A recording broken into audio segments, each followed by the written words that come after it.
One of the most important things to me in a game is atmosphere. Games as a genre are unique in the way they can present themselves to the player. Unlike other media, games have the sole opportunity to directly integrate the person playing into their story. When someone is given somewhat free rein on their perception, many avenues are opened in terms of art direction and atmosphere. And I think that's why games can be so masterful in terms of environmental storytelling. Atmosphere adds a lot to a game.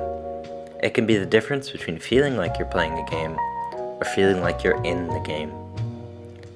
Personally, I think this comes from 5 separate factors, that being music, color, sound, interaction, and environment. Firstly, I want to discuss arguably the 2 most important as they go hand in hand, those being interaction and environment. They both refer to the boundaries that the game sets and how the player is actually able to do things within those boundaries. Environment is about the behind the scenes and sets the stage for how the player is able to interact with things created by it. Oftentimes, this is also referred to as the map. What exactly is the map?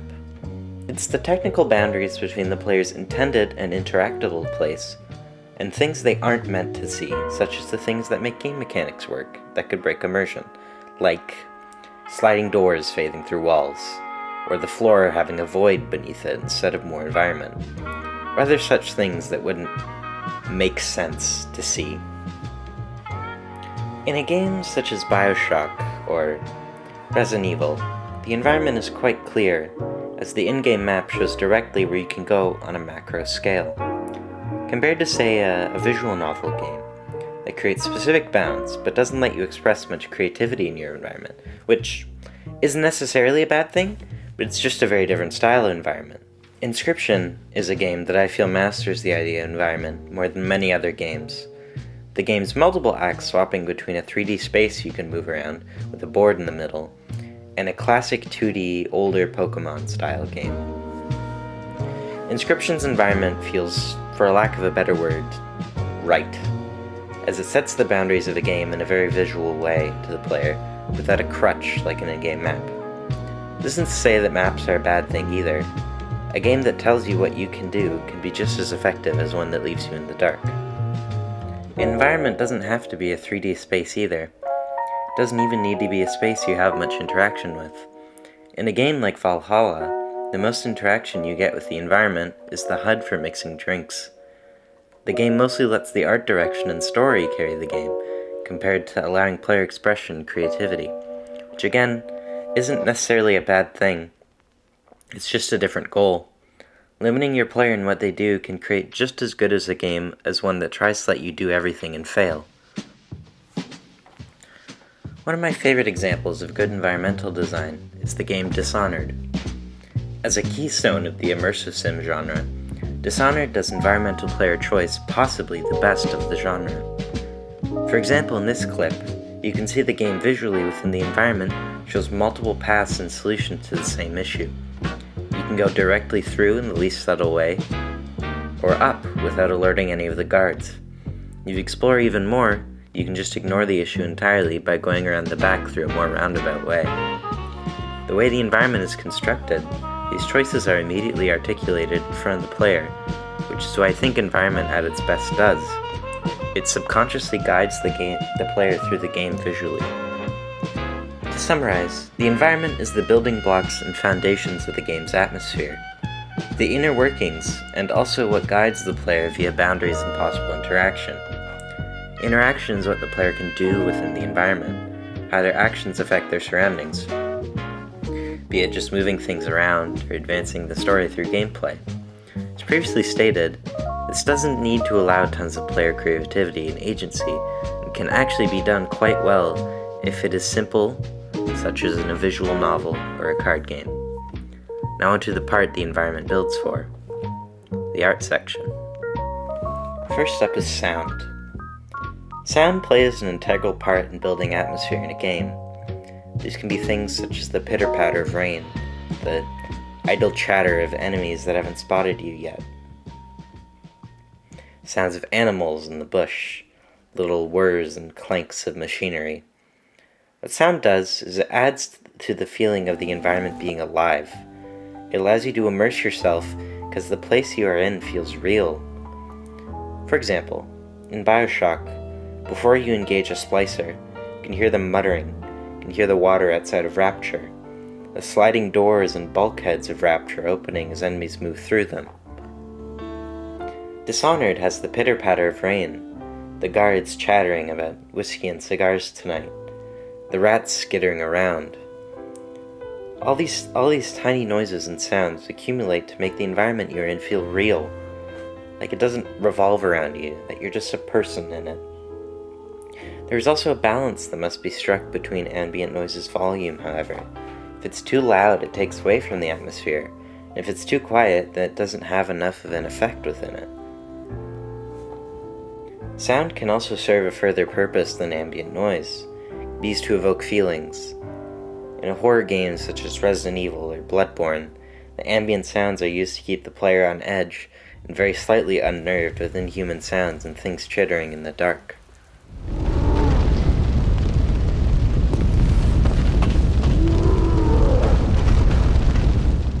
Another really good example of this kind of ambient noise is Darkest Dungeon, which I will also play now.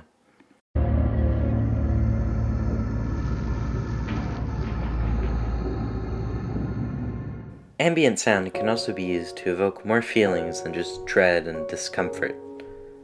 As music can also be used in conjunction with it, this can create one of the most effective ways to make a tonal shift from danger to safety, for example, in a horror room. In a more specific example, safe rooms in Resident Evil, for example, always have a surprising lack of ambiance, showing that there aren't things creeping around you while calming music plays. The same lack of ambiance can also be used, as previously stated, to soothe, but to contrast this can also be used to show that something is wrong. As humans, we are accustomed to a certain level of noise in our modern world, so a complete lack of it is genuinely disturbing to our brain on a primal level. Music, as previously stated, goes heavily in conjunction with sound. They often work together. Often one is traded for prevalence of the other. Lots of ambient noise means more low-key music most often, while more intense music often means less ambient noise, as you aren't in a situation you would be paying attention to it anyway. Music in games seeks to evoke similar feelings, but on a larger and more complicated scale than ambient sound when it comes to atmosphere. Atmospheric music in general is meant to complement the area you're in. For example, a cheery inn wouldn't have dark, foreboding music. What its goal is to do is to further emphasize the already built-upon ideas of this specific atmosphere and bolster them. An important thing to me, however, is that atmospheric music kind of tells you a lot about the environment without saying anything. One of my favorite songs that does this is a song called Mahabra Streets from the original Fear and Hunger.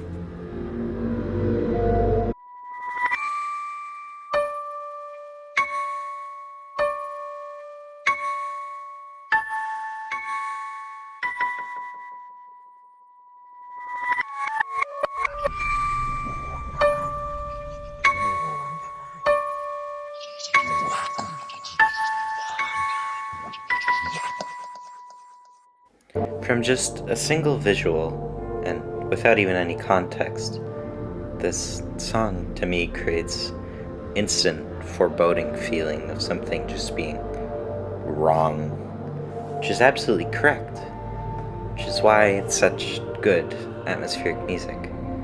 It tells you so much despite saying nothing at all. What atmospheric music should be doing is making you feel how you're supposed to feel in any given place. That's why it's such an integral piece. Beyond anything else, the music is often what gives a place personality in terms of audio. It's the keystone to evoking what needs to be felt where you currently are, be it unnerved, safe, happy, or in danger, or any other feelings that the developer wants you to feel. Good music for an environment can transform it from a place that looks real to a place that feels real. One part of auditory atmosphere that I love is the chance to portray some of the game's story or lore. I know I've talked about Bioshock a lot, but I swear it's the second last time. Bioshock uses music from the era Rapture would have been constructed to further reinforce the atmospheric ideas it's presented. You can't sell a place meant to be frozen in the 30s without the music of the time.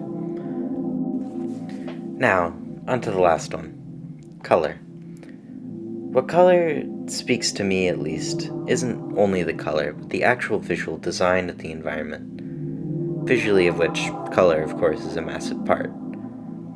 What this amounts to is the entire visual style of where you are in any game you're playing. The design has to make sense with all the other parts. Arguably, this is often what most of the other parts that I've previously stated are based off of in terms of theming. Take Bioshock, as we discussed earlier, for example. Only in its visual setting can you have water flowing, bulkheads closing, and dripping from leaks in the ceiling. Only in an underwater environment can you have all these sounds we previously mentioned. The visual design is part of this, as it is what makes the other parts of the atmosphere make sense, in a way. It wouldn't make sense for a desert to have sounds of crashing waves, just as it makes perfect sense for a snowy area to have the sounds of a wind-whipping blizzard.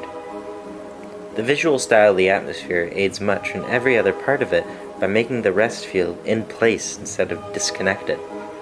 The gist of it is that you can't sell the rest of the game if visually it's disconnected from the rest of the environment. Dishonored uses grays and blues to represent the melancholy and dark nature of the dying city of Dunwall, contrasting the blood that often appears in the game, showing the metaphorical and literal blood on Corvo's hands, while something like Darkest Dungeon 2 similarly uses its muted and cold colors to contrast its representative color of hope, golden yellows and oranges, symbolically showing the absence of hope, but also its brightness within the darkness. Color can be used in many ways to present ideas within the stories and what we play. It's a massive part of visual identity as a whole.